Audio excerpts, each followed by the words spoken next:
जो हमारी सांस्कृतिक टीम है, ये समय समय पर बहुजन समाज के अंदर जागृति लाने का काम करती है। निशा बौद्ध जी और उनकी टीम, इन्होंने बहुत अच्छा एक गाना गा दिया आपके सामने। आधी भाषण की बात तो उन्होंने अपने गाने में कर दी कि वाकई देश तो खतरे में, संविधान भी खतरे में, आप सब जानते हैं। बहुत से हमारे नौजवान साथी जिन्होंने अभी भी भारतीय जनता पार्टी छोड़ी है और आज इन्होंने बहुजन समाज पार्टी ज्वाइन की, उनका भी स्वागत करता हूं। कम से कम आप देश हित में आपने बड़ा काम कर लिया। जो आज एक ऐसी पार्टी है जो देश को बेचना चाहती और बेचना ही नहीं चाहती, आधा उसने बेच दिया। सुनने के बाद मुरैना का बसड्डा भी बिक गया 16 करोड़ रुपए में। हो गया नहीं हो गया? पोरसा का बसड्डा बिक गया सर। मुरैना बेचने वाले सुनने मिला। इससे पहले हबीबगंज का स्टेशन बिक गया आपके सामने, कई एयरपोर्ट बिक गए। और आज तो आ गया कि हबीबगंज स्टेशन पर प्लेटफार्म का जो टिकट 5 रुपए का 3 रुपए का होता था, आज वो 50 रुपए का हो गया। माने अब आपको प्लेटफॉर्म पे घुसने का भी 50 रुपया पड़ जाएगा सर। तो क्या ये हालात ठीक है? क्या इस देश के अंदर सब धन्ना सेट हो गए? आज भी हजारों करोड़ों लोग इस देश के अंदर रहते हैं जिनके पास शायद 2 वक्त की रोटी नहीं है, 1 वक्त की रोटी है। तो 50 रुपए दे करके प्लेटफॉर्म का टिकट नहीं ले सकते। लेकिन हो सकता है इस देश के जो प्रधानमंत्री माननीय नरेंद्र मोदी जी हैं, प्रॉब्लम उनके साथ में नहीं है। प्रॉब्लम उनके साथ ये बड़ी है कि चारों तरफ उनके धन्ना सेठ रहते हैं। अगर उनके साथ किसान रहते, उनके साथ गरीबों के नुमाइंदे रहते, तो उनकी बात को समझते। लेकिन कभी भी उनके साथ में ऐसे लोग नहीं मिलते। और रही बात चाय की बात, तो चाय की बात मेरे को समझ में नहीं आती। भाई मैं पढ़ा लिखा एक युवक हूँ, मैं इस बात सोचता हूँ आज 65 साल के माननीय प्रधानमंत्री जी हो गए, तो 10 साल की उम्र में चाय बेचना शुरू किए होंगे, यही तो रही होगी बात। और 10 साल का अगर आज से 55 साल पीछे जाइए, और 70 साल हो गए, नहीं 70 साल के साथ हो गए ना, आज से 60 साल पीछे जाइए तो होता है उस समय जब ट्रेन चली तो उस ट्रेन में क्या वाकई कोई चाय पीने लायक लोग होते थे? जब खाने के लाले होते थे तो कोई चाय कोई पी रहा था वहां पे? और कोई चाय पी रहा होगा तो हो सकता है भाई फर्स्ट क्लास में जो अंग्रेज चलते थे तो अंग्रेजों को चाय पिलाते होंगे। इस देश के गरीबों को चाय नहीं पिलाई, तो वहां पर भी कोई गरीबी से नाता उनका नहीं रहा। नाता जरूर रहा, उन अंग्रेजों के साथ रहा होगा।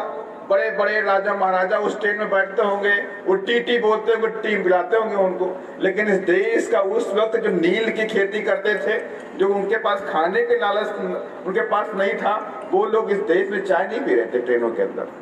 लेकिन बात तो बिल्कुल जायज है, जिनको पता ही नहीं है कि किसानी क्या होती है, गरीबी क्या होती है, कुछ जाना ही नहीं है, तो उनके लिए कोई योजना बनाते भी नहीं। और उनका काम है सिर्फ बेचना बेचना बेचना, बचपन से सिर्फ बेचा है। तो बेचने का काम अभी भी कर रहे हैं। देखिए बेचने का काम अभी भी कर रहे हैं, पहले ही बेचा अभी बेच रहे हैं। आपके एयरपोर्ट सारे बेच दिए। एयरपोर्ट उधर लिखा हुआ है अदानी जी आपकी सहायता करना चाहते हैं। एयरपोर्ट पे जो घुसेंगे तो लिखा है अदानी जी आपकी सहायता करना चाहते हैं। सारे एयरपोर्ट बेच दिए, रेलवे स्टेशन बेच दिया।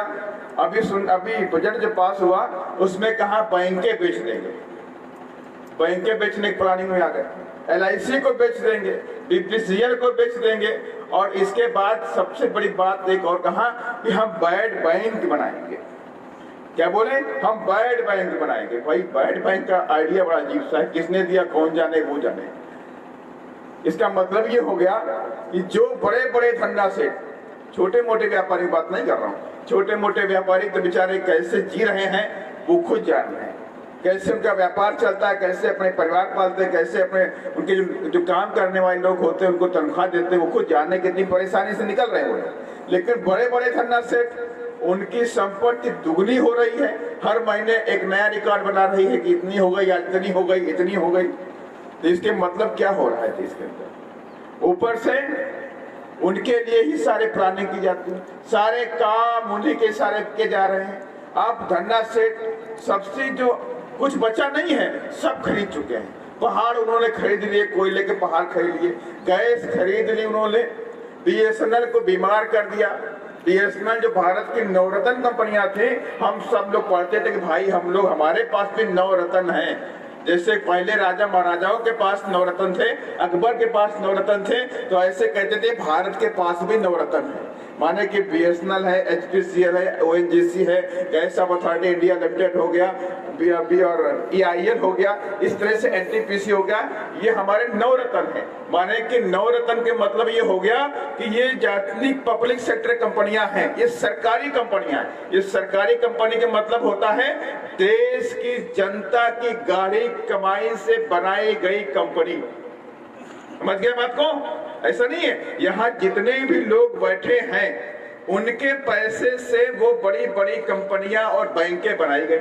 अब आप समझते होंगे हमने तो पैसा दिया नहीं है तो बैंकें से हमने बना दी।